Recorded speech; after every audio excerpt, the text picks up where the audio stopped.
नमस्कार। Next nine news पर आपका बहुत बहुत स्वागत है और मैं हूं आपके साथ वफा अब्बास।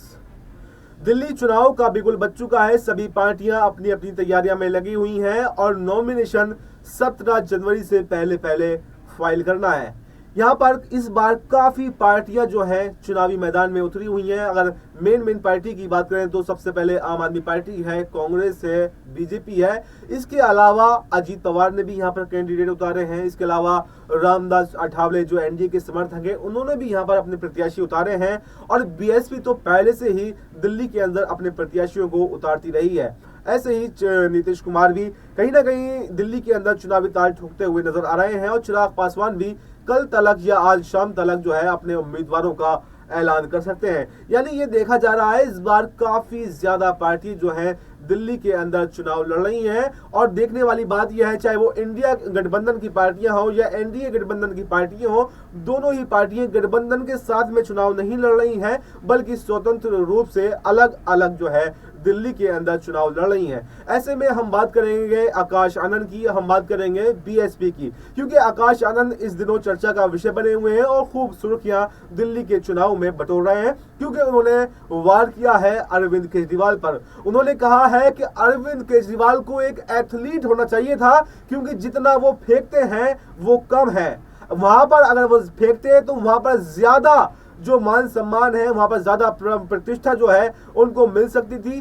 पॉलिटिक्स में ऐसा नहीं चलता है। यहाँ पर फेंकने से काम नहीं चलता है, यहाँ पर आपको काम करना पड़ता है। अरविंद केजरीवाल के वादे धोखे हैं। अरविंद केजरीवाल का शिक्षा मॉडल एक धोखा है। आकाश आनंद ने ऐसा दावा किया है। आकाश आनंद ने कहा, आकाश आनंद इससे पहले भी अरविंद केजरीवाल को लेकर एक विवादित बयान दे चुके हैं। उन्होंने ये भी कहा था कि अरविंद केजरीवाल के वादे ऐसे हैं जैसे द्रौपदी की साड़ी, यानी आप खींचते जाइए वो खत्म नहीं होगी। यानी इस तरह के बयान आकाश आनंद लगातार दे रहे हैं और अरविंद केजरीवाल को घेरने का प्रयास कर रहे हैं। इस पर आम आदमी पार्टी की तरफ से भी प्रतिक्रिया आई और उनको नसीहत दी गई कि पहले राजनीति करना सीख लें। यानी पहले आकाश आनंद, अभी ये कहा जाता है कि राजनीति में इतने कुशल नहीं है और अभी तक कोई चुनाव नहीं लड़े हैं, कोई चुनाव नहीं जीते हैं, तो ऐसे में आम आदमी पार्टी ने भी जमकर आकाश आनंद के ऊपर हमला बोला है।